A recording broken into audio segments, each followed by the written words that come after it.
Welcome to Tanked Up, the podcast about video games and beer. I'm Ben. I'm here with Aadil. Hey. Hey, and we're here with Ghost Lucy, who may appear at some point. Any moment. This is our really late Halloween episode. Super late. What are we? Yeah. 3 weeks gone almost. Yes. Yeah. Yes, our very late episode. Beers this evening. I'm not drinking. I haven't had time. Been super busy. To go to the bottle shop. What is wrong with you? Yeah, I've had a cup of tea. What kind of tea? Decaf. Just normal tea, God. but decaf tea. You're really Just to living warm the me life, up. my friend. I know, mate. I know. Being cold in the garage, innit? That's the problem. I needed That's something fair. just to warm me. I've got no stouts or porters or anything nice to, no brown beers to sink back. But you, sir, you have beer. What are you going to drink this do. evening? I'm going to start. This is from my supermarket trip the other week. I got a second toast. Nice. Oh. Okay, sorry. Just getting glare off of the light in my room. What can you do? Okay, so surplus bread, and it has soy in it. Oh. And it's the same thing they said before. Mm-hmm. This is the Session IPA, citrusy, hoppy, and planet saving. Nice. What percentage was it? 4.5%. Nice. Cool. That seems a little bit more than a session beer normally. Ish. Yeah, I mean, session kind of can go up a little bit now, considering sort of IPA as a standard is almost sort of 6.5 kind of percent these days, isn't it? Really, we seem to be edging up higher and higher. With the standard beer. So sessions are probably coming up a little bit too. It has 50 of them IBUs, and I just noticed that their barcode is a little red. Yeah, I'd noticed that before. Yeah, nice. That's good. Like the last week's beer, it's clear. Wow. Sorry, my camera has made me all... How do I turn off autofocus? It is clear as day. Very, yeah. It's like straw and apple juice. But yeah, quite bubbly. Small amount of head. Also, I can tell it's just a can because I can easily hold it by 3 fingers instead of... It's... Man, what is it? Also, I wonder if it's the surplus bread because this also smells a little appley. So, kind of like a tart apple. So a bit of the citrus there, but Yeah. again has a bit an appley nose. Not a lot else. It's quite muted actually. It was clearly not been dry hopped or anything. Oh, that's refreshing. As you'd expect. Yeah, it is zippy. Nice. Not too strong. Despite the amount of bubbles, it's actually doesn't hit you like a lager would. You know, it kind of looks like one. Again, the citrus is light. This is a really inoffensive thing. I would push on. It's not super IPA tasting, so it leaves the mouth a little dry, and a little sweet. The finish is kind of sweet, not bitter, which is a little weird. And then the hoppiness sort of fades really quickly. So like it starts kind of a little zippy, a little citrus, and like a nice hoppy bitterness, and then that goes away, and you're left with a slightly dry, kind of odd mouthfeel, and yeah, so the hoppiness is the bitter is almost all gone, and then you're left with a slight sweet aftertaste, which is very odd. I might be drinking this really quickly because the sweet is very odd. Yeah. Yeah. Makes sense. Is it it's shown anywhere on the can that they're vegan beers? I'm not sure whether I asked with the last one, but obviously with its quite clear sort of nature to it, I wonder what they've used to get it like that. Whether they've put it through some finings or something. No, it's suitable for vegans, and it says it may contain rye and sulfites. So I assume. Okay. So yeah, it lists allergens as wheat, barley, oats, and soya. Oh, and may contain rye and sulfites. So whether sulfites is clearly just in the factory. Then I assume factory. Look at me, I know words. Brewery, that's the word. Beer factory. Yeah, the beer factory. Well, that's a title for the episode. The beer factory. one beer episode called The Beer Factory. Yeah. That's okay. I have a second beer. Anyway, yeah, it's pretty good. Again, I just don't get a lot of standard IPA taste from it. Yeah, that's fair. That's fair. I did venture sort of northeasterly this week and had to shoot over to Oxford yesterday, in fact, to go and discuss a potential meeting for work, or potential project that I may be doing for work. And as I was on my way back, I stopped off at the Gloucester service station just on the motorway, and it's this nice newish now, I suppose it's a few years old, big timber frame glulam structure, big green roof, built into the hill, looks lovely, works very well inside, it's all airy. I was absolutely famished, so I went in to grab a falafel wrap, and I did have a little look at the beers in the shop. I should have taken the opportunity. They had a little bit of a premium on them, but it was mostly beers from Bristol. They had Moore, they had Wild Beer, Wiper and True, pretty sort of standard stuff. I didn't sort of see anywhere anything that kind of took my fancy enough to pay that little bit extra, that little sort of premium that it had on it. And I can't remember when we went out a few weeks ago.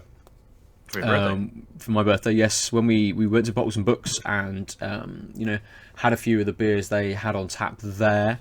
Did we grab anything to drink on the way in? I can't remember. I don't remember what we did. But we went down to Left-Handed Giant. Yeah. And I have, even though we picked beers and chose exactly what we wanted to drink from the descriptions on the board and all this sort of stuff, I didn't even look at price. I didn't even think about it when we were there. And I've just, I was thinking about it today when I'm like, I haven't got any beer, I haven't got time to go out and get any. Thinking, why didn't I just buy something at the service station? I pay just that little bit more. Why, in one situation, do I just, not seem to care? And I'm like, I just have this one, thanks. Yeah, it doesn't matter, give it to me. And yet then, where I'm somewhere else, and I'm trying to buy a 330ml can or a bottle or something, I'm thinking, ooh, it's a little steep. Whether it's because I know I can get it elsewhere for a little cheaper, but I don't know. But a pub, when you go out for drinks, like, they've got a monopoly on getting you drinks, and so you can't really either buy a drink there or you don't. So I can see why you would not fret too much, because you don't have a choice. But yeah, I think it's because, if you got time to go to the bottle shop, and it's the fact that it's all beers already. Yeah. It's kind of like, well, I'm not going to spend more money on things I've had before. I can see that. I mean, it's worth challenging the assumption, but I think I would have done the same thing. Yeah, had I really thought about it and known the amount of work I had to do when I got back from the meeting and today, I would have just grabbed something, because I've not left the garage really since getting back yesterday. But that's what happened last week. Was I realized I probably wouldn't have time to go to the bottle shop because I was just really busy. So when I was buying lunch, I bought the 4 supermarket beers from Co-op, and then I had 2 last week and 2 this week, and it's been like having to. And it was really kind of convenient not to worry about buying beer. Yeah, this is occasionally in the last few episodes where I have had beer, where the old subscription box delivery service kind of comes in handy when you've got a few laying around still, and you can just this one. You can pick your way sort of through them. When you've forgotten to cancel it. It seems to come in handy every now and again. It's because it's very hard to cancel. It's not. It's just a phone call. Just a phone call. But who uses a phone? Like, this is smart marketing.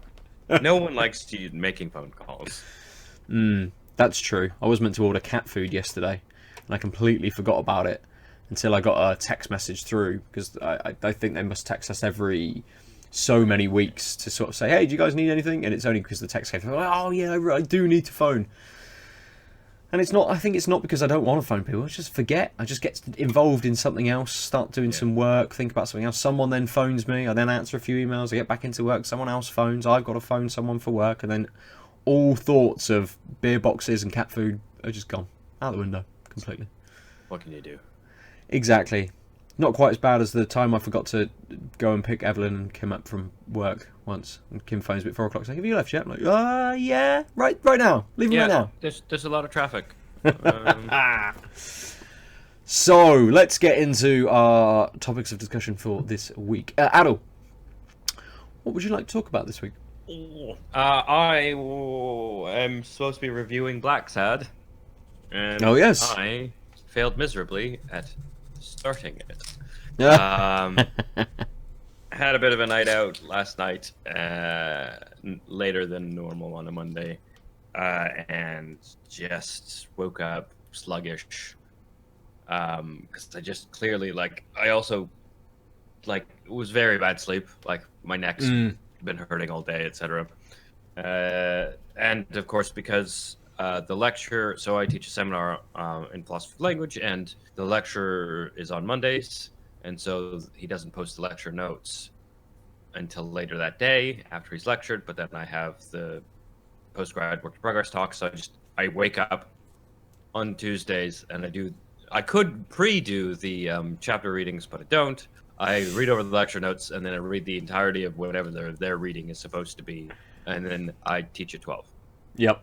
So I taught at 12, got home about around 1:30, had a bite closer to uni, and then just kind of just vegged, and I'm like, oh, I'll play a game, that's cool. And then I was in bed reading, doing admin on my laptop, and then the cat came to cuddle, and it was like, I don't want to leave. And then he started wanking, and then I was like, now I'm gonna pretend this didn't happen. And so yeah. So I just didn't play. And then I went out, did some grocery shopping, had a pizza for dinner. Housemates were around, hadn't chatted with them for a while. Just sort of had a regular person's evening. Yeah, that's fair. Yeah. So it happens. Yeah. So my topic is not playing game. No, I mean it usually is, but I also just wanted. I got really tickled by this thing that happened with Pokemon Sword and Shield. You seem unenthused. No, please, no. It was more of a I think I know what you're going to talk about, but I'm not really sure. I'm not talking about controversy. Oh, okay. It turns out that Pokemon Sword and Shield is not the best game to own if you also own a Roku streaming device. Oh, yes, I did read this. Because what happened was, while they were playing Pokemon, their Rokus went on the fritz and shut down. Because it turns out that the Sword and Shield communicates on port 26037, as does a Roku. That's the Roku device listens on port 26037 to update their software. So if you're on the same network, the two devices, Pokemon sends its whatever its packets out, and then because Roku's just listening and assuming the only thing that would talk to them on a port is being updated, and they don't understand the packets being sent, they go, I'm really confused, I should shut down. Brilliant, isn't it? Yeah. How many? There's 9,999 ports. Oh, there's more. I think it's 23,000. Is it? Jeez, I always remember having to phone up IT support as soon as I moved into my first set of uni halls.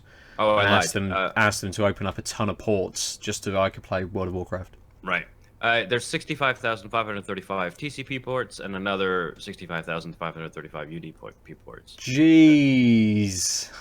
Yeah, and because there's so many, people just assume they can kind of pick a port and it'll be fine. Oh, just this one. Well, so certain ones are reserved for email happens on a specific port. Yeah. But clearly Roku is just we're pretty high up there. What was it, 23,000? And they clearly just coded or 26,000. The only thing they have to worry about is something talking to me. So they didn't actually have an exchange. So presumably the update they've just patched in was to have some more of a communication exchange before it assumes, because clearly what happened was The only thing would talk to me is if it's an update and it's like, I don't know what to do, I'll just shut down just in case. Versus like, I'm updating you. Cool. Like all you need is a fucking exchange that legitimizes the transaction, and they didn't have that. So I thought that just tickled me, but I also thought it's very interesting how complicated technology is these days. But like how we're actually at this like Internet of Things kind of notion, right? Almost everything's on your Wi-Fi network, and that you're gonna like this is why this happened. It's because they're both on the network. Yeah. And the thing is, Pokemon Sword. So what's interesting is you can play Pokemon in airplane mode. So I'm wondering what it's sending out on port 26037. I guess just random like. I don't know. I don't know anything about the game if it has multiplayer or anything, but it just seemed odd to. No, I think you might be able to. Maybe you can transfer. I mean, Pokemon games, you've always been able to sort of transfer things. Maybe things like friends lists and knowing whether people are kind of online rather than. See, friends list would be on the main OS. Yeah. But yeah, I mean, who knows? But yeah, it does seem odd that there's not someone kind of checking a big updated port list. To see if anything is sort of assigned next to it, that there isn't some kind of central sort of database or central list for people to be able to. That would require the internet and all development to be designed and run by someone. Well, possibly, yeah, I suppose, unless someone just takes the tedious task of finding out what every port is getting. So I seem to remember I needed about 10 ports open for World of Warcraft or something like that, all on the same sort of range. It was like it was like 3300 up to 3310 or something like that I needed open to be able to kind of to play it. And I do remember just getting a response from the IT people just being like, what is this for? I can't remember what I told them it was for. I definitely didn't tell them it was for World of Warcraft. I told them it was for something that seemed like legitimate, that I'd actually need ports to be open for. I'm a computer scientist specializing in networking. I need to talk to my server at home, and these are the ports that I do things on. Yeah. Please open them for me. Also, I live at Blizzard HQ.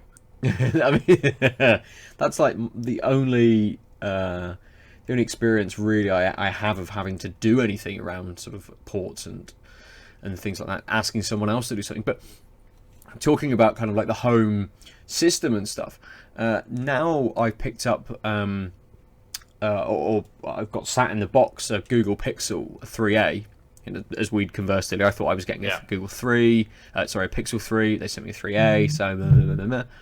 But it then got me thinking about how integrated things will start to get. Obviously, the phone I've currently got on is running Android, so I can talk to the little Google Home speaker through my phone, get it to play music in that room. If I had another one in another room, I could get it to do stuff in the other room. With Google Stadia, you need a Chromecast to be able to play. The one that comes with it, not the one that you've got, the one that comes with the Google Stadia, because it doesn't have the firmware on the other ones that you may already have. Yeah, they've not patched any ones that are out in the wild. You have to use the one that comes with the box. So even if you thought you could use your one on your telly upstairs, and you could just go, here I am in this situation, oh, my wife or someone else would like to use this telly in this room, I can just go and use the other one. No, can't do it. Can't do it yet. They'll patch that in some point. This is like one of the worst product launches. But so far, yes, so far.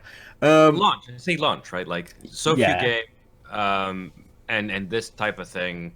Apparently, you can't buy things on the device. You have to. It says go to this URL and put in this code.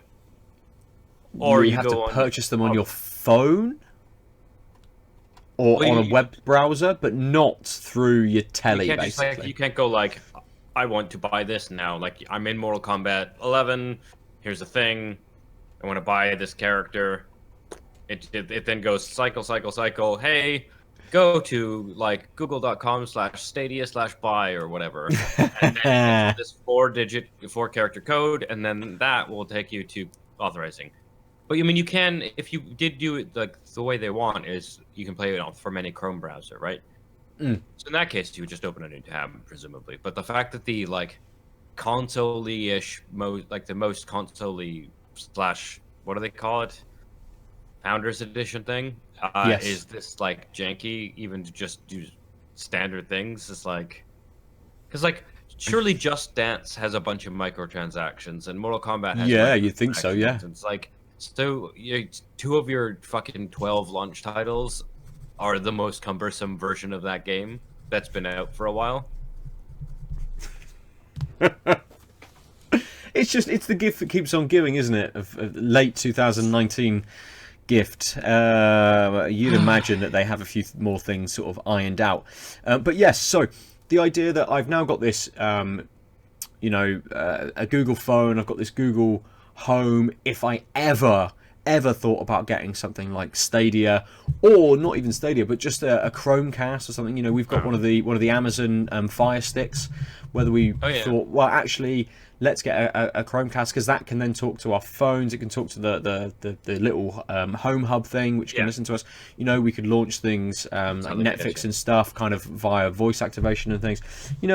Where does it kind of stop? I know a lot of these things you can start to do your light bulbs and lots of other stuff that kind of plugs into this, but we're still at a point where stuff kind of talks a little bit, but kind of one little thing, and it's just just doesn't work anymore, and it just stops, and Pokemon fucks up your Roku, and Google doesn't talk to the Google things that it's meant to Google.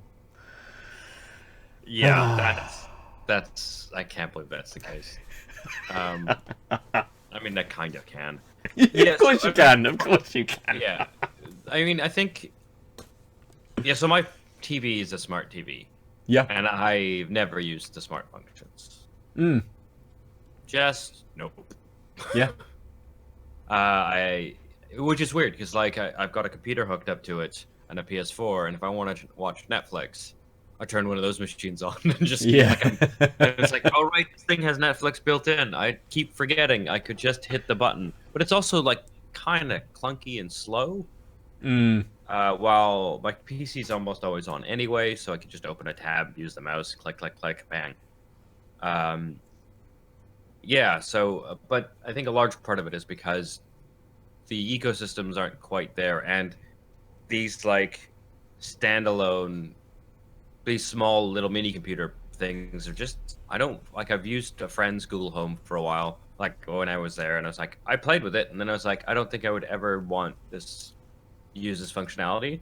I mean, I like the idea of a cheap way to do like music in all the rooms in my house if I had a house, but I'm in a shared home and I have my room. Yep. So I just hit play, or more often than not, I have headphones in.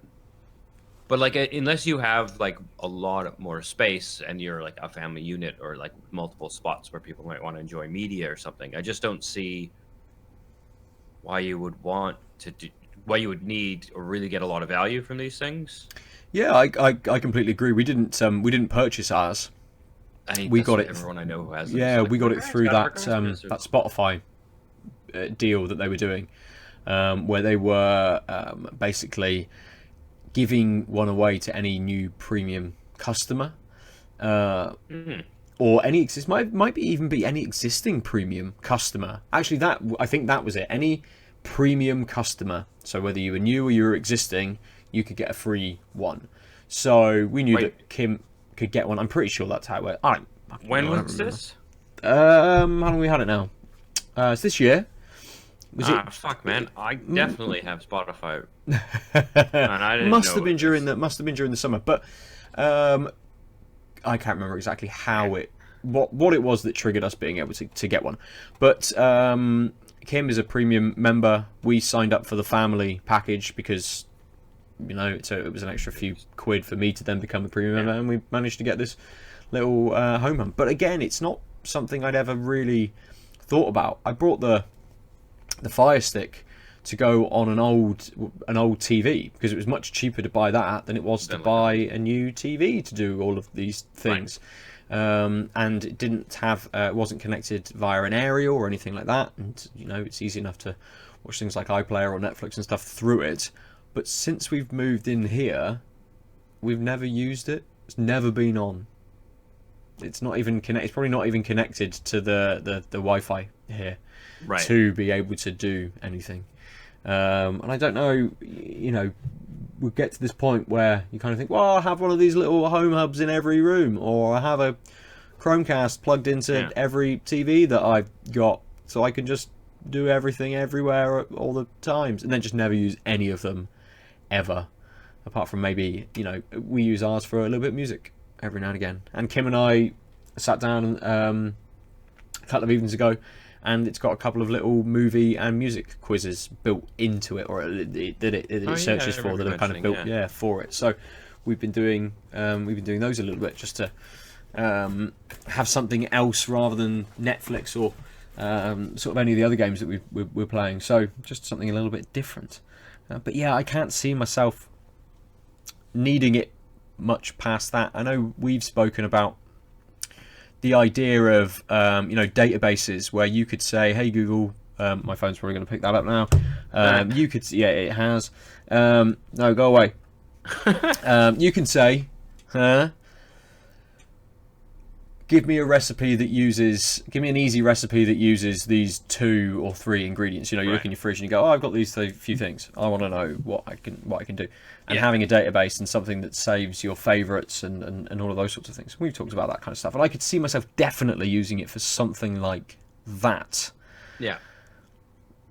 But I don't need it to turn my heating on quite yet. I don't need it to flicker my lights on and off several times quite yet. Yeah, especially with Google, because they're just really just keeping in every piece of data. Absolutely, yeah. As soon as it is tied into a device that you ask it to control, it's learning and phoning home, being like, Ben uses light switches 17 times a day. Yes, and that's where we get dangerously into things like targeted ads and all of those sorts of things, isn't it? And that crazy, scary future. Yeah, I mean, I just don't trust these Google Home because it has to always be listening, and that just feels like given what they say they do and what seems to be the case, I don't know.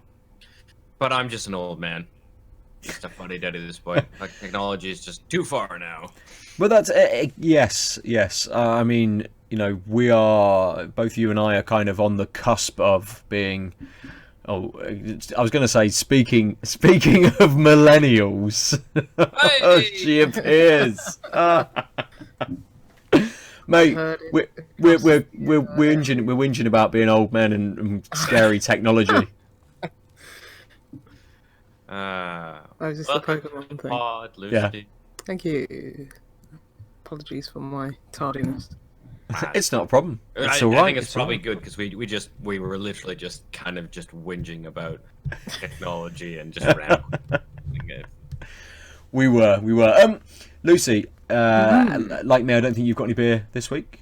No. Have you? No. Okay. Cool. This makes me feel like an alcoholic, right? That's fine. It's fine. This is your intervention. I'll pretend. Just so it's fine. I've got vodka in here. Don't worry about it. It's all right.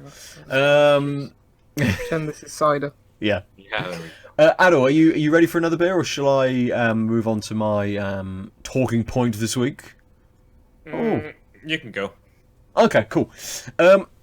At some point, I will probably bash out a review for this game, a written review, maybe next week, depends how busy I am. But I have started to play Narcos: Rise of the Cartels. Got a code through Pearl Indigo or through Card Digital, and I've started playing it only a little bit today, but it is basically like an XCOM style strategy game based in the Netflix Narcos show universe. I So didn't realize there was a. Oh no! Now I know what this game is. Yeah. Yeah. Okay. I couldn't remember what it was, but yeah, so it does a very good job of sort of presenting itself as a game from the show. You know, the theme music is there on the title screen. It's got the DEA officer, Steve. He does sort of like a voiceover at the beginning. There's sort of voiced clips through, and I don't think any of them are the original actors doing the voice clips. What's the guy's name who plays Pena? so you have seen the show? I've seen the show. Yeah. I've seen the show. Yeah. Because I have not. Okay. Oh, it's really good. I can't remember the actor's name. No, I can't. He's in Game of Thrones as well, isn't he? Oh, is it? Not much of that. He gets his eyes popped through by the mountain. I think I saw that one clip. Game of Thrones is so long ago now that I've forgotten every single name of every house or character going. There's too many other things going on. But we don't need to talk about that. Anyway, that guy. Michael Pena? No. The character's name is his surname is Pena. But I can't remember the actor's name. Anyway, it's clearly not him doing the voice work for him. The other ones are a little bit. Long way of saying he's not. The other ones are a little bit closer, but it presents itself very well and ties itself in very well with the show. As a sort of a strategy game, it's taken the very odd stance of each turn you can only move one character. Oh, that's so weird. So you cannot move your entire kind of 5-man squad about, and then the enemy have a go, and then you have a go with everyone. You move one person, or you use a movement point, you then use an action point. So you can move, you can fire, or you can move, and you can kind of recover a little bit. And there's various different classes and abilities and things associated with those. But do the enemies can all... No, I'm assuming there's multiple enemies on screen. There are multiple enemies on screen, but again, yes. So it's basically, you've got, say, your 5 guys and their 5 guys, and you move one, and they move one, and then you might move someone else, and they might move the same guy or move someone else. So it's very much chess, one piece at a time. It is very much, and I'm not sure how I like it. I'm not sure what it gives me more than just that standard kind of squad strategy formula. It's a bit harder to kind of set up sort of traps for enemies and things. You can't sort of have a lot of crossfire and things, because actually you've only got one guy here, and then he kind of has to fire, or he's going to be fired upon by someone else. Right. There's kind of a little bit around different characters can move a little bit more than other ones, so you can kind of start to flank, and dependent on kind of the characters that you're using, it makes you definitely strategize more than you, or me at least, strategize more than I would be if it was just a squad-based game, and I could kind of move everyone up sort of equally and just keep kind of moving through a level or across a level or something, with just like a wall of fire, essentially, taking everyone down. It does make you think a little bit more about who you want, what you want to do, whether you move in someone that's got like a grenade launcher who only gets one shot, and then on his next turn you've got to reload or use someone else, and those sorts of things. So it does really make you kind of strategize around that, which is good for a strategy game. It just feels quite slow. It makes the action slow down. I could understand if maybe they'd said 2 characters could move. Something that's not sort of everybody and is a little bit more limiting, but it just feels a little bit slow at the moment. That's a weird design choice, because if you're doing it for squad, then it makes sense, like even inside and outside the game world, for them to like coordinate with each other. Yeah, it's absolutely. Like, I don't know, like Hitman Go or that John Wick Hex game, where it's like, okay, this is one dude taking down a whole army. This is like, it's a squad-based tactics game. you'd expect multiple characters to move at the same time. So that's Well, weird. and it's It's like interesting. you Guess could it has think to of it affect. kind of like D&D or something, where everyone sort of takes their turn, but there's like attacks of opportunity or whatever that happen immediately. So the idea is around, like, you sequentially do things and there'll be after effects, but then you like, that seems like a better way of doing that. Like, I move one of my guys, they move one of their guys, and we all exhaust our guys. Yeah. But it seems really weird to be like, I'll just use this guy 4 times in a row. Yeah, whether there could be a like a movement phase and then an action phase, so every person can move. You move one, they move one, you move one, they move one, you move one, they move one, you move one, they move one. Then an action phase, either firing or supporting or something like that. But I can't remember what game it is, but I seem to remember, and it might be Final Fantasy Type 0, where it's like the mercenary kids that go out, but along the bottom of the screen you had their sort of faces, and it's all based on your initiative. Yeah. And basically everyone kind of lines up, highest initiative is the person that's going to go first, and then everyone kind of comes behind that. And if someone has high enough initiative, they might, go and then appear halfway through because they're that much better, that kind of thing. Well, I can understand that, but that would require a much deeper sort of system. And with the sort of the classes that they have in this, it's kind of the only difference really is a weapon, hit points, and then a couple of the sort of abilities and movement distances.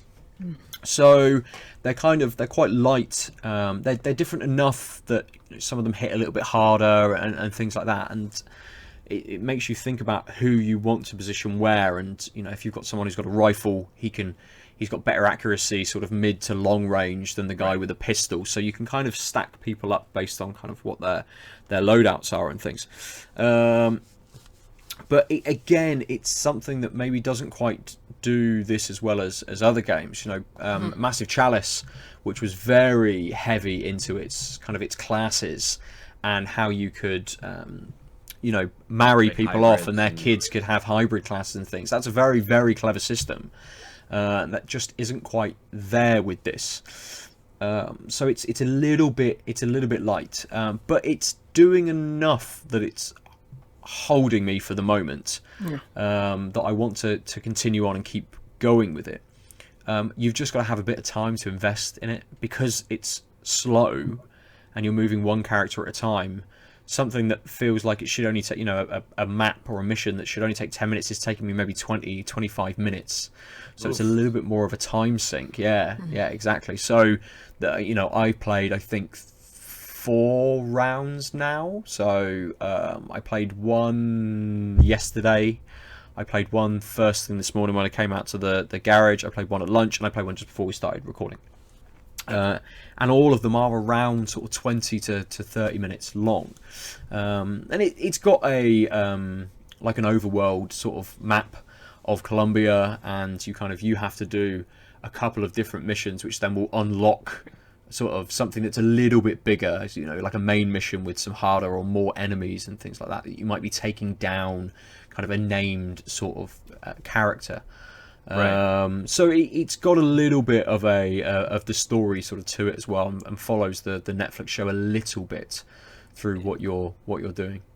Are the enemies, the named enemies, are they like just spongy, or like take more hits, or have so the ones so far, or... they seem to be a little bit better than the other guys. I don't know whether it's just because my squad are sort of low level characters that they miss more often than not, or they seem to miss more often than not, and the enemies don't.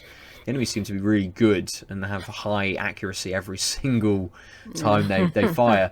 But yeah, the sort of the elite, the targets that you have to kill to sort of pass the mission, do have a little bit more life. They're normally at the back of the map, away from sort of your deployment area, so you've kind of got to get through everyone anyway. And I don't know yet whether it would just allow me to not kill anyone. You know, if I moved through the map, just got to them and just killed them, whether it would allow me to do that and not kill anyone else, because it's the way that the maps are sort of laid out. I've killed everyone anyway by the time I've got to that person.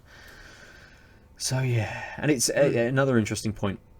My final point, because there's more to talk about with this game, I think, as it goes through. So I'm playing through as the DEA. You can also play through as the Cartel. Oh. So there is another submission. So once you've done the first 3 missions, it then opens up a second kind of story playthrough, where I think you can play through as the Cartel. But they do not call his name in the game. He's just known as El Patron through Pablo. Pablo. They don't. I don't know whether that's a rights thing or Possibly. they're not allowed to say it's him anymore. I don't know, and I don't know with the Netflix show, because I didn't watch the 3rd season, and I know there's a 4th one coming out as well. I don't know whether that's happened in that as well. Perhaps. First season they very, very much use his name everywhere. Right. So yeah, don't know, but I'll report back. Point. It's review roundup time, folks. Yeah, there's like 3 reviews on. it came Steam. out. So again, we're recording Tuesday. It came out today. Yeah. So with 1.3 hours on record, Aphrodite says, was kind of hyped for the game with the setting and the genre and third-person shooting, but it's all kind of lame. Yeah. You can only move one unit in a round, and you can run and fire. The AI is fine, completely suicidal, but fine. They rather get a shot in than run and heal, but most units are stationary. Because you can only use one unit per round instead of all your units. Right, but wow, that's really poorly written. They would rather get a shot in On than Steam? run No. and heal. Like, But most sure, units sir, are on stationary Steam. because you can only use one unit per round instead of all your units. Which for me led to soloing the mission with one unit and maybe switch to another unit that was nearby the objective. Yeah, So, I can see that being very one easy person. to do. Yeah. And the second one, Shadow Von Hayes. I played the first few levels of this game, and it feels like the game wants to be XCOM, but fails at it. Enemies are really dumb or OP with little variation between them. Being able to only use one character makes you almost want to only bring 2 or 3 troops, so you don't have 5 or 6 injured men at the end of every mission. Yeah, I mean, point. it sounds kind of like what you were describing. Again, neither of them played more than 2 hours combined, basically. Yeah, I think I've So- got a bit more than that. Yeah, I it's think like about so 3 or 4 grain of now. salt. So. So hopefully some variation comes down the pipe. I'd hope so. Yeah, absolutely. And it'd be interesting to see what variation there is if I play the Cartel sort of side, Right. or whether it is just a palette swap essentially. Yeah. 5 or 4 or 5 different classes, and it all plays exactly the same. All you're getting is just a different story as you go through, basically. So we will see. Aadil, Yes, you've got another beer. I do. It's another one from the Robinsons Brewery. Is it an I Maiden beer? It's not. Mojo. It's the Mojo. Mojo. Yep. Mojo has a little cartoon of a stick man at the Lost and Found and says, "Describe this Mojo of yours. I haven't seen it for a while. It's a bit straw-colored and tastes tropically." It's good. It's very good. It is a 5.5% ale. And that is okay. That's weird. Sorry, I was looking for flavor text or anything, and there's literally just a line that says, "There's not just papaya in here." Good to know. I don't know if it's gonna resolve. Not quite. A bit too No, small for me possibly, to for me to say. It's also not focusing. So is it gonna is that sort of what people have said it tastes like? I suppose just papaya juice. Honestly, don't know. But let us see. again, the same with the Beardo. Another one I've had, I think, years ago. You know, back when we first started doing this, and trying out sort of the different beers in the local supermarkets that they had on. I'm pretty sure Morrison's had this one in as well, which kind of makes sense with it coming from the same brewery as Beardo. Oh wow. That is what? That is tropical. Just papaya? It kind of does smell like papaya, but I feel like that little, may have primed me for that. I mean, it's also been a while since I've had papaya. But yeah, it's just like this sweet-ish, tropical, really smooth, light nose, doesn't linger. Almost smells like tropical fruit candy, just a little bit. Like it's a feel. The smell is a bit artificial tropical.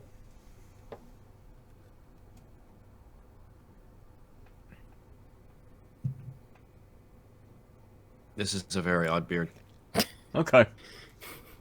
Why are the ingredients not in English?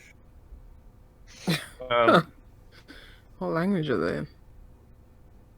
I'm fine. Contiene molto dorso e Italian? Oh no, I see. No, it's literally just a bunch of different languages saying barley and wheat. Okay. Yeah. I am very good at reading things. It's what is strange beer? Try it again.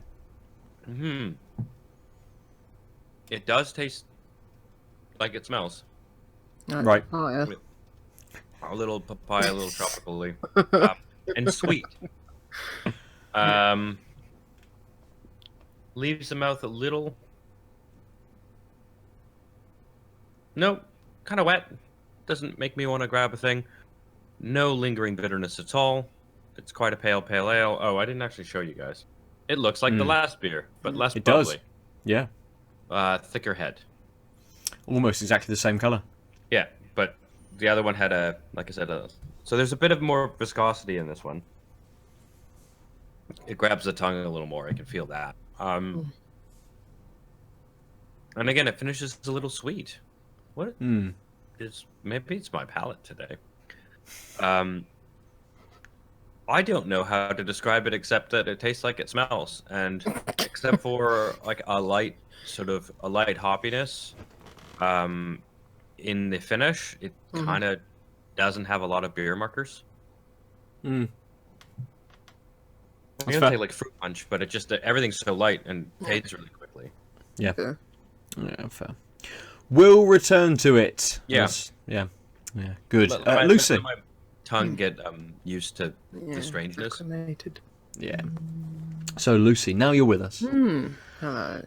How are you? I'm not bad. I have played some games. Yeah. Some games. Woo. Nice. Back on the game train. I finished that Goose game. I grew to like it a bit more.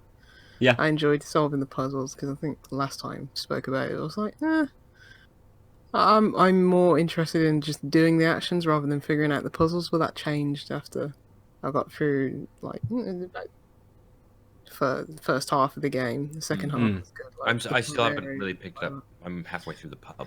Yeah. The pub's pretty much like one of the last ones. Yeah, I think it is. Yeah, Yeah. You're then into the The final stretch. yeah, and on the final bit after that. Yeah. Yeah, and I don't the know how to end steal the really pipe. made me laugh because yeah, stealing the pipe was pretty hard because I kept dropping it before I could drop it in the canal. But yeah, it's really charming. Nice short game. Didn't overstay its welcome. I started doing some of the like plus challenges afterwards, and then I was like, I did a few, and I was like, you know what? I'm good. Let's leave it there. I don't want to roll these 9 cabbages into the pond. I cannot be bothered with that. So yeah, a really charming, sweet game. I'm glad they were so successful with it. So that done, ticked off the list. I finished Eastshade. I kept on getting more and more enamored with that game the more it went on. It's Yeah. a shame that it just wasn't well optimized for like console. Like there was a lot of hitching and frame rate drops and texture popping and stuff like that. But Just wait until it comes out on Stadia. yeah, why not? That whole thing. I know they held back the PlayStation version. I think. Is that still not out, or is No, it? yeah, I think it is. I think it came out Okay. a week afterwards. But I don't know what that was about. Whether it's certification or whether it was an optimization sort of issue, perhaps. But yeah, don't know. Yeah, but it's. I mean, if there's a patch release for it down the road, which I imagine there will be, I think I did see them tweet out that they're going to patch it. I think the devs Eastshade Studios. I can't remember the publisher was, Ben. They sent us over a code. I'm very grateful. They did. Yeah, I can't remember. The publisher is Eastshade Studios. Oh, okay. Yeah, we got it through Charlie Lebrun, who is now her own company, and I can't remember the name of them. But thank you out there on the publisher side, because yeah, it's a game that I really fell in love with. It's like there's nothing else like it. The closest thing I could like describe it as is just all the calm moments in like Skyrim, like just not having to do all the rubbish where you're just fighting and shouting at dragons, which is I want to know what the percentage of people who actually play Skyrim actually like do the main quest line. Yeah, because that's pretty much like what I did. But so this was more like just the quiet moments in Skyrim, like stealing cheese wheels and stuff like that, just going on like simple quests, digging into like the lives of all these weird anthropomorphic creatures in this like really nice looking country medieval like landscape, and yeah, just doing like menial tasks for them. And I mean, the reason why you're there on this Eastshade Island in the first place, if you've played like because I played the prologue leaving Lindau, and that gives some preamble to it, but basically you're going there to fulfill your dying mother's wish to go and paint these certain things on this island. Like I want to see like she wants a painting of like from the highest peak on the island and stuff like that, and that's the reason you're there. But on the way, like you meet the townsfolk, you start doing things for other people, doing favors, and that then opens up because not all of the island is accessible from the start. So doing favors for people opens up the wider island, and then you can eventually fulfill your mother's wish. And it's just it's so calming and peaceful, and it's like there's nothing there's no combat, there's nothing in the way of like causing stress, or like nothing arduous or strenuous in terms of gameplay. You're just literally walking around this island, and I think Ben, you'd really like it because in terms of because the central theme is like painting, and you always have your easel, and you can just prop up the easel, and it's like, okay, I want to it's basically photo mode. I want to draw this, and you're basically lining up the shot, and it does it for you automatically. There's no painting like Concrete Genie or something like that. Yeah. And what I wish I had noticed, like earlier on in the game, is that you have all these different brews, and it's like, well, what do all these like different teas do? And what it does is when you drink one of them, it changes like the saturation of like the world, and it's like, and I was like, what the hell do these brews do? Does it have any like status effect on me? What does it do? And then it was only towards the end of the game it was like, It changes the painting. Yeah, it's like to make prettier paintings. I was like, I like the idea. I wish I knew that. As a painter, you can literally only Xerox the world, so you just do a lot of drugs to get different effects. That's. But I think Ben would be like, oh yeah, I know what this is for. If you're keen eye for the photography there, I think Aadil, you'd like it as well. Yeah, it's on in my that sense. it's on my wish list. I think it's Mm. the type of game that I think I'm looking for, which is not too strenuous, but Yeah. get me back on the horse. Yeah, and that's pretty much what got me back on the horse as well, because it's like, yeah, it's just chilled out. It's like, and it was always rewarding. Like, oh, I've done this quest line. It is like sort of like traditional adventure game mission. Like, it is just mainly fetch quests, but it opens up so much in the game. It's like, oh, I can do this now. Oh, I can fish, or I can cycle, or I can cook magic mushrooms in the forest or something like that. So it's like it's always opening things up, and it was Right. always a treat to go back. It's like, oh, I can do this quest line now. I can do this quest line. Like doing one thing always opens up, several other things. So that was cool. I really like Eastshade. There's nothing else like it, so I can't really compare it to anything else. But it's just a chilled out game that I just really really enjoyed. I just wish it ran just a better. nice experience. Yeah. You need one of those now and then. Yeah, Enough definitely. with all this killing and hacking and slashing. Sometimes you just need to bring some bloom stacks to a bear and make a raft. Nice. And other than that, yes, I Hold finished on, Luigi's. I got to do a review roundup on this one. Oh yes, let's do the review roundup. Looking forward to this one. For some reason, my Steam client isn't giving names anymore, or maybe they were anonymous. No, but I'm a painter. Didn't like this. It's silly, like for children. I don't share the dev's view of what painting is or what being a painter is. With this technology in production, this could be very better. Very better. Very better.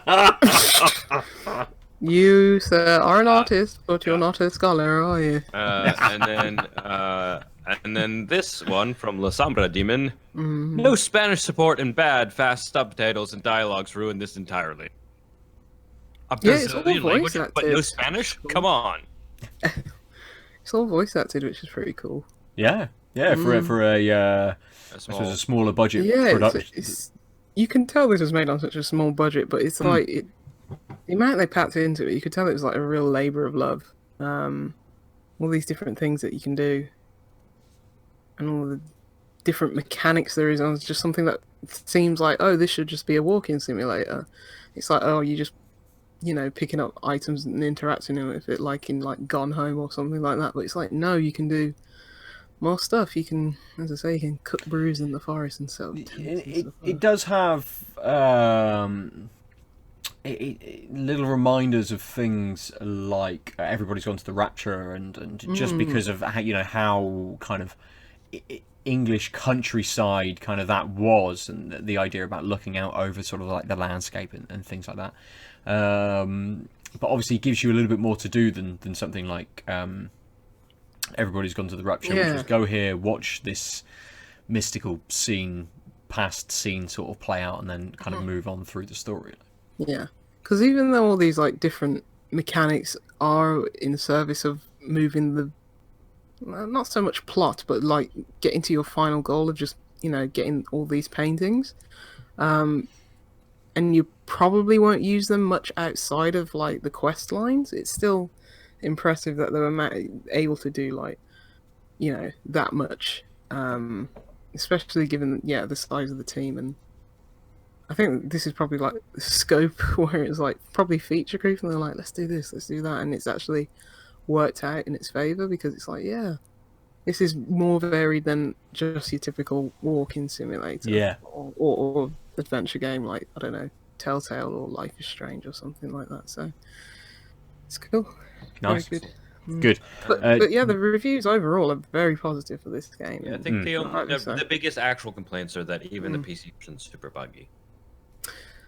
I didn't run into. I think mean, that's what it is about the game like this, because I did get like strong Skyrim vibes, and it's like, it is like, it does look like it's like one like mishap away of just like getting a completely game breaking bug that you can't get over. So it's like when everything worked as well, that was just even more rewarding, because it's like, it looks like it's just about to fall apart at the seams possibly. And that was, that feeling was because yeah, you know, the texture popping and running at low frame rates and stuff like that, and just the nature of the game, you can tell it's not a high budget game. So the fact that when it's like, oh, I didn't get any game breaking bugs, this is fantastic. Yeah. Hey. You know, but it's obviously one of those where it's like, let me save pretty often just Right. in case. Yeah. So you never know. But yeah, I think that's all part of its charm. I understand what people talk about with the Fallout charm, even though it's all broken and buggy. But if you like it, then you're willing to put up with those things. But fortunately, I didn't run into like hardly any bugs on the Good. Xbox platform. Yeah, and as you say, Lucy, I think occasionally if it's sort of like a genre or a theme that you kind of like, you know, whether it's sort of sci-fi or with Eastshade, it's kind of more of the real world sort of landscapes and things. Whether it's that kind of aesthetic and theme or genre that you kind of like, I think you're maybe a little bit more forgiving as well if something kind of just, if there is a little bit of sort of texture popping or things like that. So yeah, and it's a shame because this is where this game would. It's not the prettiest. It's not Red Dead. This is where it would excel the best if it was like it ran well and it's like you could just display all those like beautiful colors and stuff like that. First time round instead of 30 seconds in when the texture's popping. Yeah, and I found something sort of similar with Draugen, which I played sort of a few months ago, that my PC just could not keep up with the at even high textures. I think I played it on medium settings, and it did look all right, but it did lose a little bit. Shadows weren't quite as good, the textures weren't quite as crisp, but it was a much more pleasant experience to play rather than it being jumpy and the frame rate's not sort of being able to keep up on my machine with what was trying to load in essentially.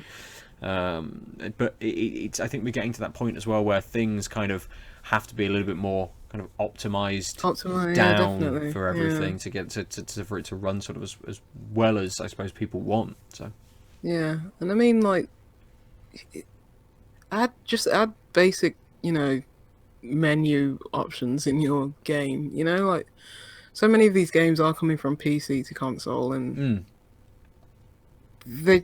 it's like just add some of these basic features because at first like I was like, am I going to be able to play this game because of my motion sickness? But fortunately, it's a very slow-paced game anyway. But it's like when I go into the menus, it's just very bare bones. There's like not many options. I think there's only to change like your like the stick speed. I don't think there was like any field of view settings or reticle options or anything like that, which. Like, add these to your game, I'm not even talking about it for myself. It's just like, people struggle with these things or like make the text bigger or stuff like that. It's like just simple. It's probably not simple, but there should be a case that it's like you should prioritize these things prior to shipping. Yeah. Yeah. Anyway, Luigi's Mansion 3. That is a very good game. That is an excellent game. One of the best games I've played this year. It's very good.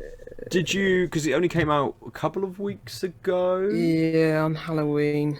Yes. Yeah. Have you been kind of picking it up and putting down and going back to it, or have you just smashed it out as your not in one sitting as such, but have you just sort of played that game from start to finish? Yeah, pretty much over the course of a week, I think.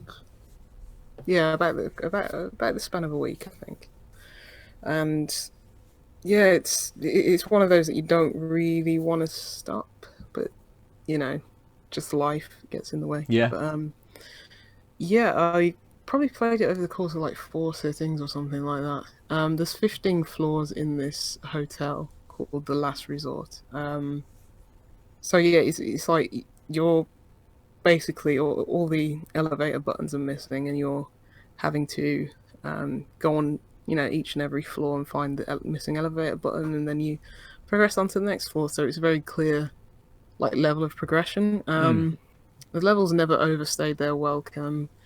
There's a bit of backtracking, but That could sometimes get annoying, but at the same time, it was like when I was backtracking, I could pick up like the extra secrets, the secret gems. There's like 6 per floor, so I got all of those. So I Do they give any? 100% to the game. Are They they don't just give collectibles, or do they have yeah, any they're just, like nah, they're just collectibles. no gameplay? No gameplay value as such. But it's much better than Dark Moon, the 3DS one, in terms of backtracking. Because if you wanted to collect all the collectibles on like Dark Moon, you'd pretty much have to go through like the same. You've like basically the campaign for that like hotel again. It's like Ugh. you couldn't just like, okay, I need to go to this room because that's where the missing gem is. Let me just go there. It's like, no, I have to do the whole thing again. Jeez. Yeah, so didn't 100% that one, that's for sure. Because that was backtracking to the nth degree. And Dark Moon was just way too long as well. I think Luigi Mansion 3 had a nice runtime. Probably, I think it said my completion was 20 hours. Okay.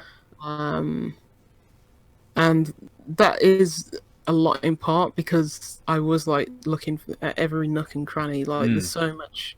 I mean, you can collect it. There's so much money in this hotel. You just suck it all up with your Hoover, and it's like all these coins and these dollar bills, and it's like even though you don't need the money at a certain point, because with the money you can then purchase like extra lives, or you can get on your map like where the gems are hidden. It'll show you which room the gem's hidden in. You're left with surplus cash. You don't need all that cash, but nonetheless, it was just still fun. Like just going to find like, oh, let me try and interact with this, or let me go to this corner. Let me set this up with the Hoover, and it's like, did you play Mario Odyssey, Aadil? Yeah, I did. Yeah. Yeah, so you might know in that game, it's like you're just willing to try things. It's like, oh, let me go over here. The developers couldn't possibly think I would go over here, and then it's like, oh no, but they put like 7 hidden coins in this place. So even though you're not getting like a star or something like that, or in this case, you know, You're being rewarded. yeah, you're still being rewarded, yeah, just for your curiosity and exploration, and that, you know, Luigi's Mansion does that as well, which is really Nice. good. Yeah. What else? Is it That's so? pretty much it. Yeah, it's just an excellent game. It's the best in the series. Did you ever find any of it difficult, or is it sort of a pretty kind of simple? It's very experience? simple. It's very slow paced. The hardest thing that I found with it is actually grasping the controls. Because Really? they sort of have like this as default, like these sort of tanky controls. Oh. Where it's very hard to, because you've got your Hoover and you want to turn in like 360 degrees motion, because it is, you know, it's a 3D game. Yeah. Well, it's seen from like a 2D You're interacting in a perspective, 3D but space, you're in a have 3D space. yeah. Yeah. It's like little dioramas. You're still working in like a 3D space. So that was, you know, I was like, I can't get used to this, and then I eventually changed it to use like motion controls. So Wait, aiming what? up with the Hoover, yeah. Lucy, I was, are I know, are you I ill? know. I think I, but it's like, No beer, and Yeah. I willingly changed to motion controls. I know. I just couldn't wrap my head around those controls. I think if I gave it maybe like extra half an hour, 45 minutes, I might have got used to the default controls. But I was struggling so much, I was like, I got to change something. And then I found the motion controls much easier to get a grasp on. Do they So- do they default to non-motion, or did Yeah, you? it defaults to non-motion. That's so not Nintendo. I'm surprised. I know, or maybe I've just got it as a default setting on the hardware. Like, do not. Always turn Your this Switch off. knows better. Yeah, yeah, it's like no motion controls under any circumstance. But yeah, it does take some time to get used to, but then it's just like second nature after a while. So that was okay. So because I was really bad with it at the first, but it was fine. And the combat's expanded where it's like you're not just sucking up ghosts and then just, you know, trying to drag them, hold them down, you can slam them as well onto other ghosts and do like combos and stuff like that. And Gooigi's a good addition. That jelly Yeah, I was boy, gonna ask how you like the notion of Gooigi. the notion. I like Gooigi. I think Gooigi's top tier Nintendo character. He's got personality. Like, He's are you got more gonna personality than Mario, to be honest. are you gonna That's start hard. trending the hashtag put Gooigi in Gooigi Smash, you Smash. cowards? He should be already. Or Gooigi like should be in every Luigi game. Kart, where he just has a special ability where He's really good. gets oil slicks for free because he just drops part He's of himself. he's always up for the challenge. He's always got a smile on his face. He's that upbeat person, you know, because he's like the yin and yang to like Luigi, who's always afraid. Gooigi is fearless. He can die in like a puddle of water, or if a little flame gets on him, but he'll still keep going. Gooigi's cool, man. Best Do we addition know to the game. I mean, he seems neat. He is really neat. So do you hit a button to switch between them? You press down on the right trigger, and then he just slips out of your backpack. But can you control Luigi while you have Gooigi out, or do you need to put him up? You can only control one of them at a time. So when you're in control of one, the other just like slumps, like they're just. It's quite disturbing when you really Is think about it. Gooigi part of Luigi? No, They it's in the share Hoover, the isn't it? same consciousness. Oh, Oh, So when you're Oh. controlling one, yeah. It's messed up when you think about it. It's the fact that he just slumps and he looks like, I don't know, a clicker.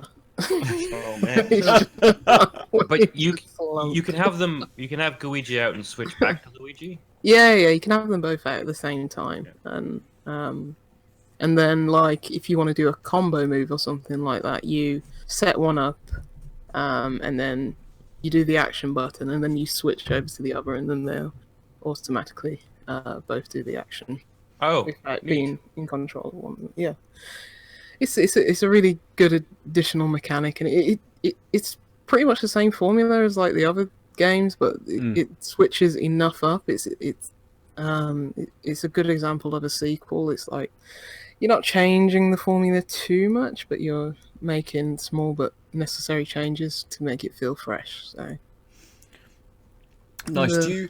I was going to ask. With the sort of Nintendo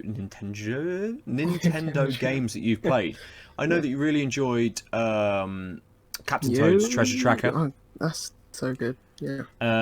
Is this sort of that kind of level of quality and level of enjoyment for you? Yeah, I think it's my favorite exclusive, well, Nintendo made first party Switch game, to be honest. Nice. Wow. I preferred it more than Breath of the Wild and Odyssey. Mario Odyssey. Odyssey, yeah, much more than Odyssey, because Odyssey's like, it's great, it's so polished, but it feels like it lacks the heart that Luigi's Mansion does. The Mario Odyssey just, it does have a lot of heart, but at the same time it just feels like, oh, how can we get you for all these nostalgia triggers? And it's very, Yeah. it seems there's just like a bit of like corporateness to it.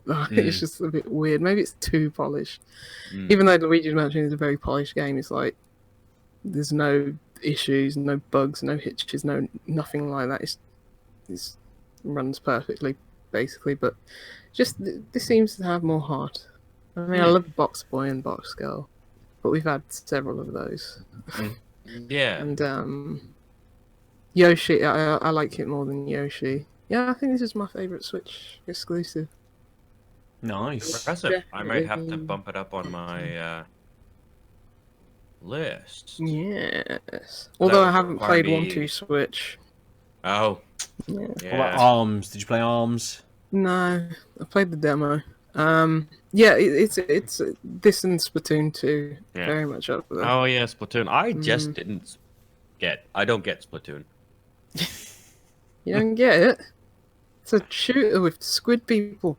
Yeah, but it's on a handhold with not a mouse and keyboard, so I can't shoot well. Oh, I'm terrible at it, but it's still a great game. Get that splat roller. What about Link's Awakening? That was just okay. Yeah, it was a. I mean, I it haven't ran finished like it. crap. It was very much old school Zelda. Some of the things were just obtuse. It was charming art style, and one of those dungeons was just terrible. Oh, now I want to know It which was just a one. Zelda game. I think it was Yeah. the seventh one. I think it was the I seventh, don't remember. sixth or seventh dungeon. It was just bad.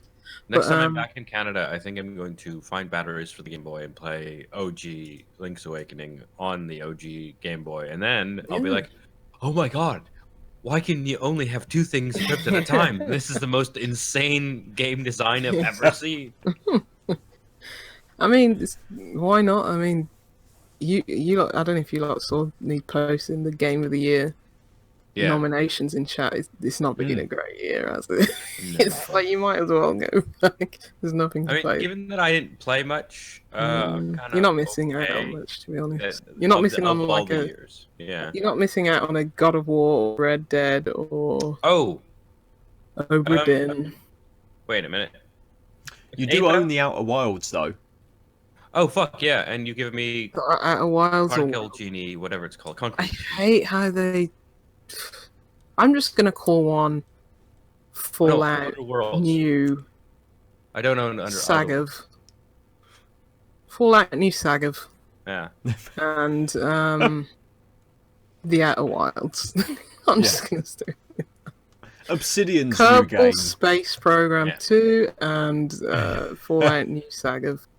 I would like to play Outer Wilds as well. I've heard really good things. I want Yeah. to play that.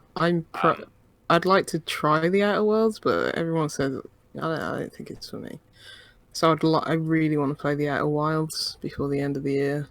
Mm. What are the other nominations? Control. I'm playing that now. Control, yeah, I Death would Stranding. like to try Control. I'm but never it's gonna not play Death Stranding. I'd like to play Control as well. That's one I'm. Yeah. That I think Control It's cool. is the one I've definitely missed this year. I think Sekiro's on Yeah. there as well, Yeah. Never gonna play that. and Super Smash as well. Never gonna play that.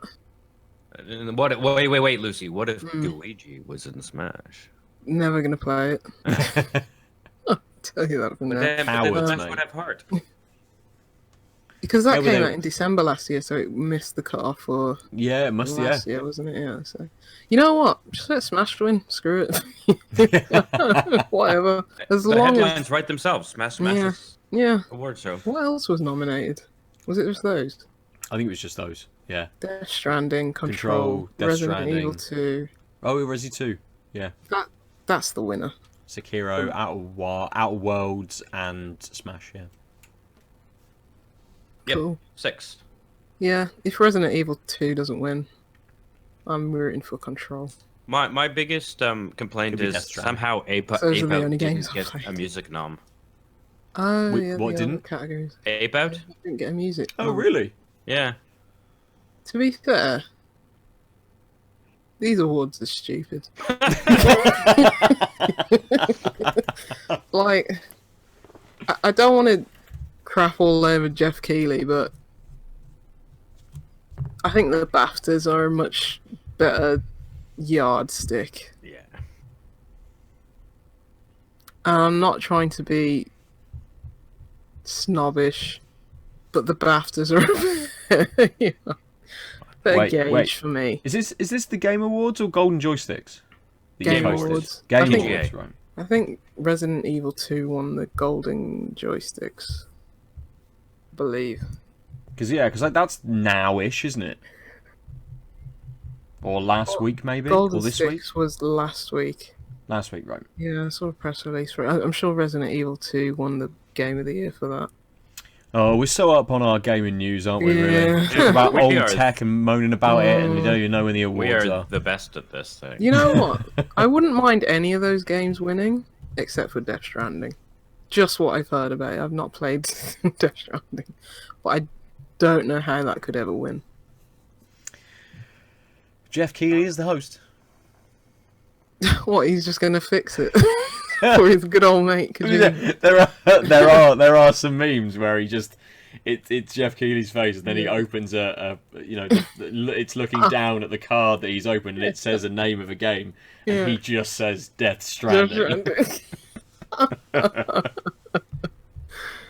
Because isn't it? Because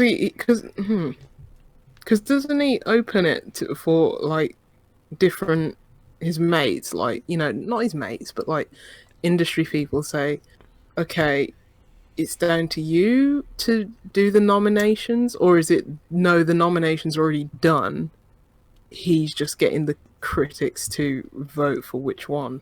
Oh, I'm not sure. It might be both. Right. Because I'm wondering how Death Stranding got on Game of the Year.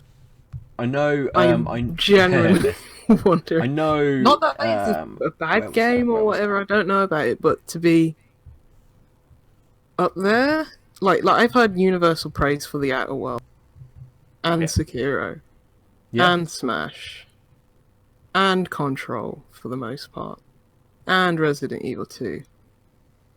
Death Stranding seems kind of mixed. Oh, so nominees for most categories of the Game Awards are chosen by an international jury of 80 global media and influencer outlets, selected for their history of critical evaluation of video games. That's fair. And you can go to the GameAwards.com and look at the actual list. Yeah, no, that's fair. So they Because do a lot of critics did vote unranked ballot. but unranked. Because I'm really wondering how Fire Emblem. Not there. Because nobody dislikes Fire Emblem. I honestly thought that would be Game of the Year. Really? Yeah, you're right. I can't think of a single bad review. No, it's a game that I was like, I still haven't finished Octopath. I can't get another epic game on the Switch that I'm not going to finish. But like everyone I've heard, like so many people say, yeah, Fire Emblem's my game of the year. As soon as they finished it, they started a new saving. This is like a 100-hour RPG. Yeah. So I'm just wondering, how did that not make even like over Control? I haven't finished Control or anything like that, but like, really?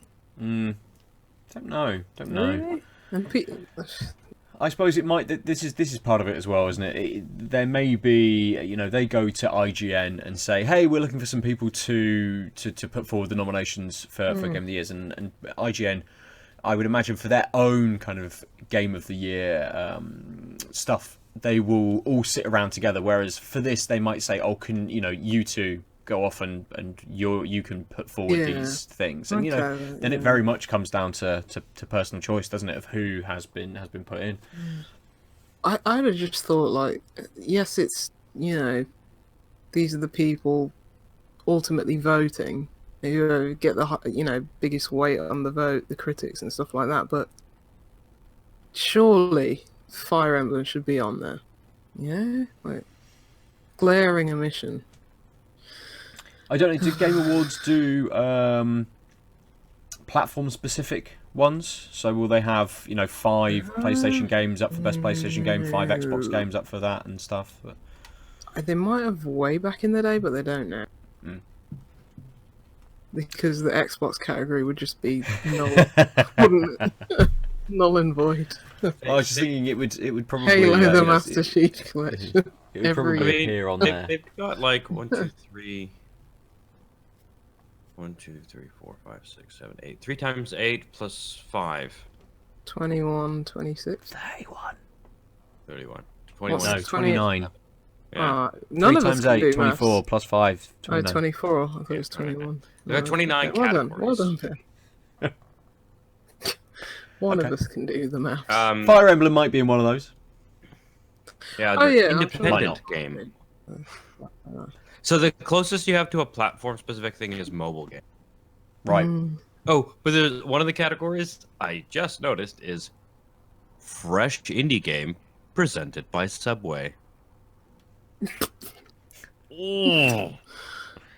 least it's not the shtick razor or whatever. Razor Man. Yeah. A giant fucking razor thing that dances with That was Kojima. so bad. Greed, Disco Elysium, My Friend Pedro, Outer Disco Wilds, Elysium seems Slay the really Spire, and Untitled Goose Game.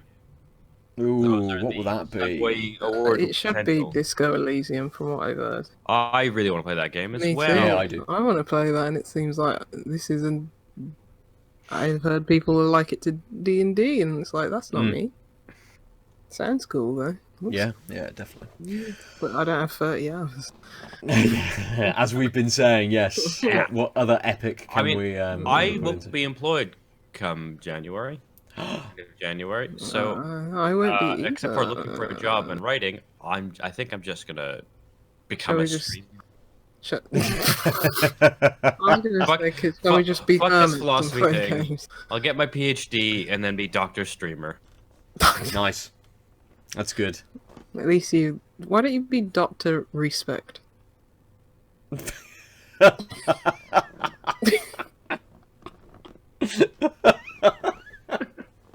All you need, just grow your hair a little bit longer. Get the glasses. Yeah.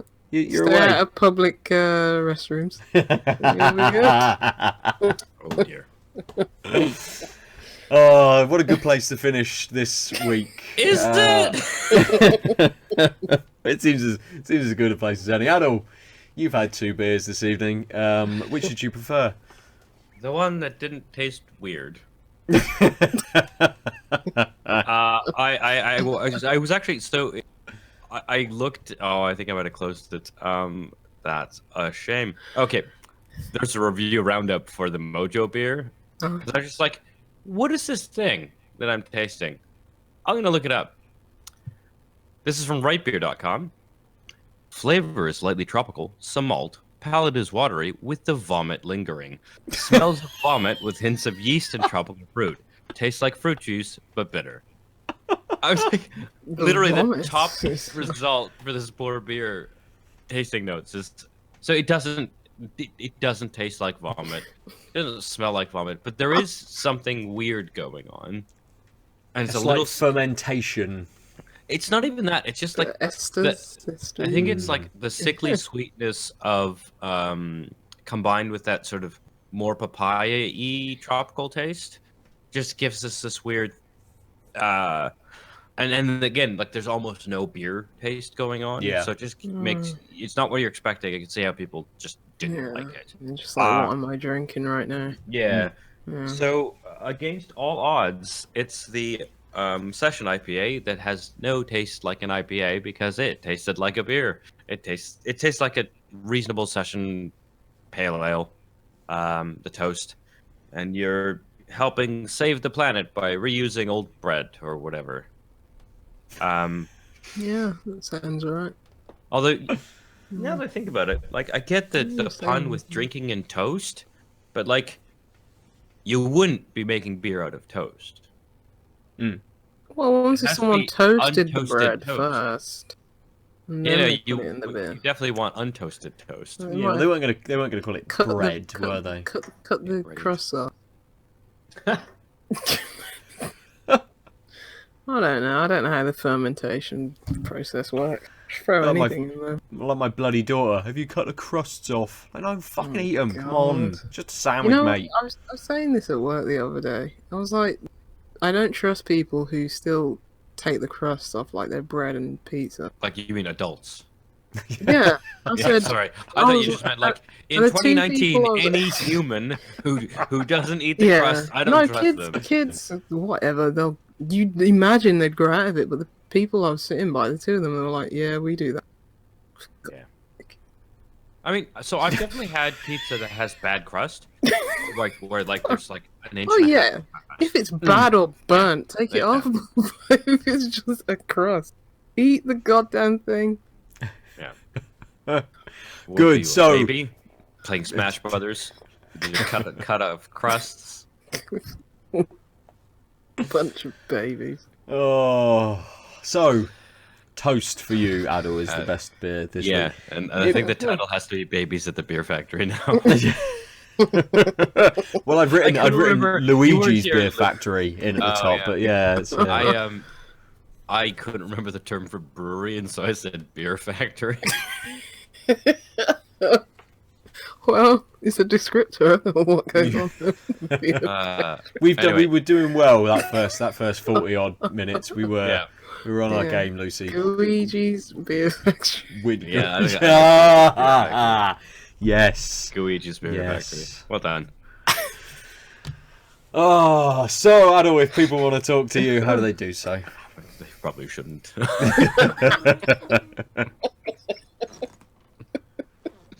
Lucy, if someone wanted to talk to you, how would they get a hold of you? Juicy Stein on everything. All the evil social media platforms. And Xbox and PlayStation. Good. Oh, I just I'm, joined MeWe. What's that? Is that the Wii It's store? a new it's a newish. It's a growing social media platform that is all about privacy.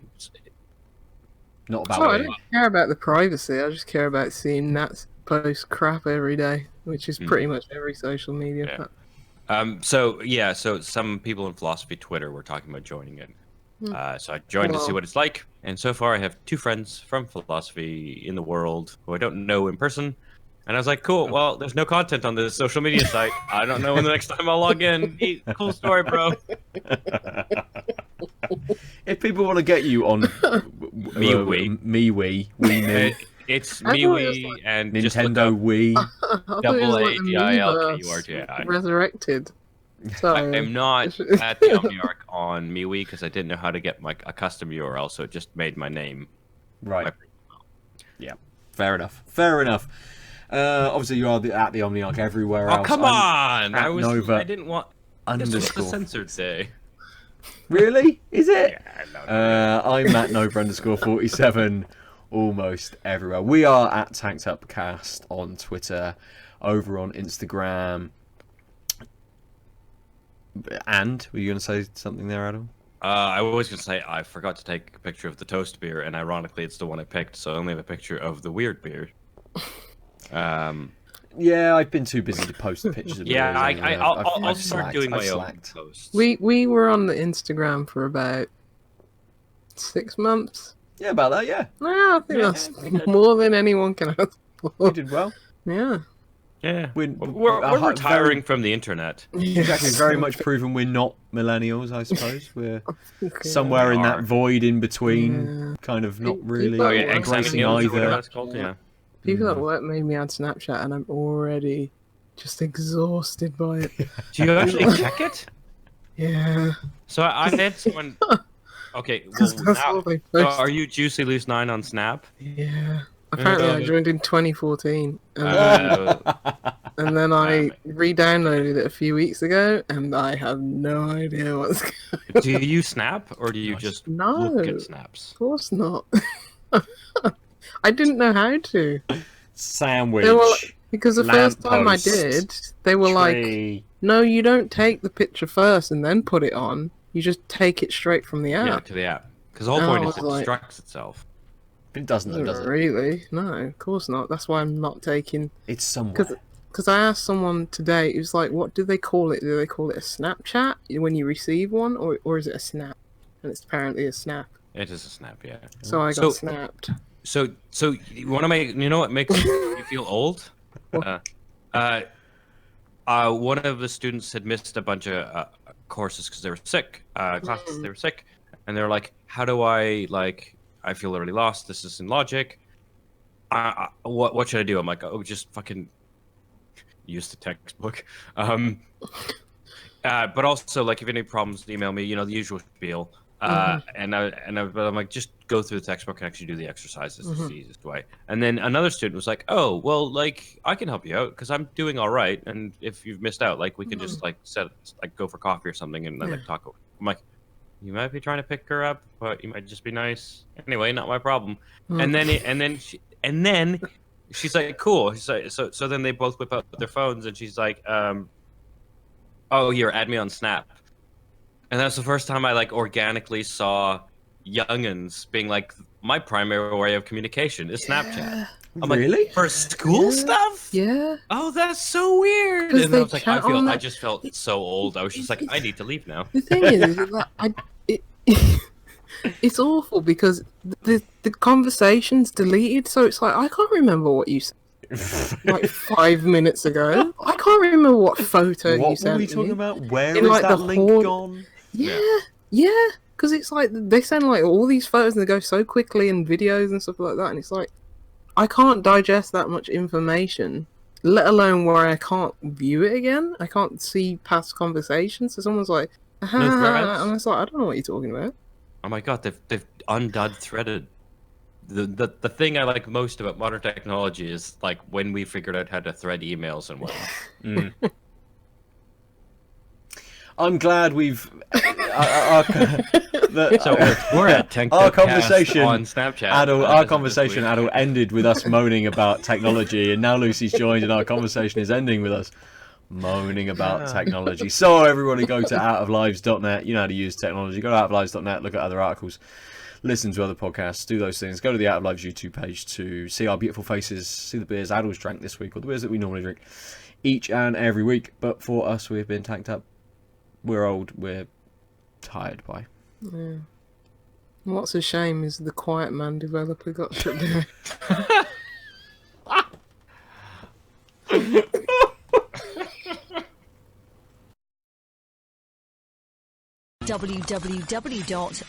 www.outoflives.net